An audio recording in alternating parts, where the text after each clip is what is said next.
നോക്കിയേ. പൊട്ടക്കിണറ്റിലെ കാട്ടുപന്നി കാരക്കക്കുഴിയിലെ ഏതാനും പേരുടെ അരുമയാണ്. വിളിച്ചാൽ തലയുയർത്തി നോക്കും. ദിവസവും രാവിലെയും വൈകുന്നേരവും ബിന്ദു ഭക്ഷണം എത്തിച്ചു നൽകും. ചിലപ്പോൾ ചോറ്, മറ്റു ചിലപ്പോൾ കപ്പയോ ചക്കയോ. നാടൻ വിഭവങ്ങളോട് കാട്ടുപന്നിക്ക് പ്രിയം തുടങ്ങിയത് കഴിഞ്ഞ മാസമാണ്. ചെളിപുരണ്ട് കിണറ്റിൽ നിൽക്കുന്ന കാട്ടുപന്നിക്ക് മേൽ വെള്ളം തളിച്ച് കുളിപ്പിക്കുകയും ചെയ്യും. ദിവസേന ഒരു തവണ. അതാണ് കുളിയുടെ കണക്ക്. പോയ മാസം 21 ഉച്ചയ്ക്കാണ് കാരക്കക്കുഴിയിലെത്തിയ കാട്ടുപന്നികളിലൊന്ന് പൊട്ടക്കിണറ്റിൽ വീണത്. 1.5 മാസം മുമ്പേ കാട്ടുപന്നി കൂട്ടത്തോട് ഓടി വന്ന കൂട്ടത്തിൽ ഒരു പന്നി കിണറ്റിനകത്തിൽ അകപ്പെട്ടു പോയതാണ്. അന്ന് തൊട്ട് ഫോറസ്റ്റുകാരെയും പഞ്ചായത്തിലും കളക്ടറും ഒക്കെ അറിയിച്ചിട്ടും ആരും ഇതുവരെ അതിനെ രക്ഷപ്പെടുത്തുന്നതിനുള്ള യാതൊരു നടപടിയും എടുത്തിട്ടില്ല. ഞങ്ങൾ അന്ന് മുതൽ ഇതിന് ആഹാരം കൊടുക്കുന്നുണ്ട്. ചക്കയും ചീനിയും ചോറും വെള്ളവും ഒക്കെ കൊടുത്തിട്ട് അത് സുരക്ഷിതമായിട്ട് ഇങ്ങനെ ഇതിൽ തന്നെ കഴിയുന്നുണ്ട്. ആൾമറയില്ലാത്ത പൊട്ടക്കിണറ്റിലാണ് പന്നി വീണ് കിടക്കുന്നത്. വെള്ളമില്ലാത്തത് കൊണ്ട് ഇതുവരെ അത് ജീവനോടെ ഇരിക്കുന്നുണ്ട്. കാട്ടുപന്നി കിണറ്റിലെത്തിയ കാര്യം അറിയിക്കേണ്ടവരെയെല്ലാം അറിയിച്ചിരുന്നു. പക്ഷേ 40 ദിവസം അത് പുറം ലോകം കണ്ടതേയില്ല.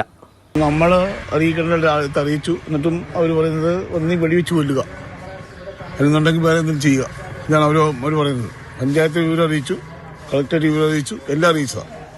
കാരക്കാക്കുഴി കൊച്ചുപുരയിടത്തിലെ ആൾമറയില്ലാത്ത പൊട്ടക്കിണറ്റിനരികിൽ എത്തിയപ്പോഴാണ് കാട്ടുപന്നിക്ക് അടിതെറ്റിയത്. മാതൃഭൂമി ന്യൂസ്, പത്തനംതിട്ട. CK അഭിലാൽ ചേരുന്നുണ്ട് തത്സമയം. അഭിലാൽ, ഇതിപ്പോ എന്താണ് കഥ? സാധാരണ ഈ വന്യമൃഗങ്ങൾ കാട്ടിലിറങ്ങുന്നു, പ്രത്യേകിച്ച് കാട്ടിൽ നിന്ന് ഇറങ്ങുന്നു. അത് കാട്ടുപന്നിയാവുമ്പോൾ കൃഷി നശിപ്പിക്കുന്നു, ആളുകളെ ഉപദ്രവിക്കുന്നു. അതിന് എത്രയും വേഗം ഒന്ന് തുരത്തിൽ കിട്ടിയാൽ മതി എന്നുള്ളതായിരിക്കും നാട്ടുകാരുടെ ഒക്കെ ആവശ്യം ഉണ്ടാവുക. അതിപ്പോൾ കളഞ്ഞൂരുകാർക്ക് അതിൽ നിന്നൊക്കെ കുറച്ച് വ്യത്യസ്തമാണ്. എന്താണ് ഇങ്ങനെ ഒരു തീരുമാനത്തിലേക്ക് എത്താനുള്ള കാരണം? എന്താണ് അവർ പറയുന്നത്? നഗര ഗ്രാമ വ്യത്യാസമില്ല. എല്ലാ പ്രദേശത്തും ഇപ്പോൾ കൃഷിയുടെ പ്രധാന വിളവെടുപ്പുകാരെന്നുള്ളത് കാട്ടുപന്നികളാണ്. ബിന്ദുവിൻ്റെ വീടിൻ്റെ പരിസര പ്രദേശങ്ങളിലെ കൃഷിയും സമാനമായ സ്ഥിതിയിൽ തന്നെയാണ് കടന്നു പോകുന്നത്. വലിയ പ്രതിസന്ധി അവിടെ നേരിടുന്നുണ്ട്. അപ്പോഴും നാട്ടിലിറങ്ങി ഈ കാട്ടുപന്നിയെ കൊല്ലരുത് എന്ന് ബിന്ദു അഭിപ്രായപ്പെടുമ്പോൾ, അല്ലെങ്കിൽ താല്പര്യം പരസ്യമായി തന്നെ പറയുമ്പോൾ, അതിന് പിന്നിലെ കാരണം കഴിഞ്ഞ 39 ദിവസമായി വീട്ടിലെ ഒരു അംഗത്തെ പോലെ അധികമായി അരിയിട്ട് പാകം ചെയ്ത് അതിൻ്റെ ഒരു പങ്ക് ഈ കാട്ടുപന്നിക്ക് നൽകിയതിലൂടെ രൂപപ്പെട്ട ഒരു ആത്മബന്ധം, ഒരു സൗഹൃദം, ഒരു സ്നേഹം, ആ ഒരു കൂട്ടായ്മയിൽ നിന്നാണ് അങ്ങനെ വീട്ടമ്മയ്ക്ക് അഭിപ്രായം രേഖപ്പെടുത്തേണ്ടി വന്നത്. കഴിഞ്ഞ മാസം 21-ാം തീയതിയാണ് പൊട്ടക്കിണറ്റിൽ പന്നി അകപ്പെടുന്നത്. അന്ന് തന്നെ ഗ്രാമപഞ്ചായത്ത് അധികൃതരുമായി ബന്ധപ്പെട്ട് വിവരങ്ങൾ പങ്കുവച്ചിരുന്നു. പക്ഷേ വെടിവെക്കാൻ ലൈസൻസ് ഉള്ള ഒരു തോക്കിൻ്റെ ഒരാളുമായി ധാരണയിൽ ഗ്രാമപഞ്ചായത്ത് എത്താത്തതിനെ തുടർന്ന് അവർ ആ ശ്രമത്തിൽ നിന്നും പിന്മാറുകയാണ് ഉണ്ടായത്. പിന്നീട് കാര്യമായി ആരെയും ബന്ധപ്പെട്ടില്ല. വനംവകുപ്പുകാരെയും പിന്നീട് ജില്ലാ കളക്ടറേറ്റിലുമൊക്കെ ബന്ധപ്പെട്ടു.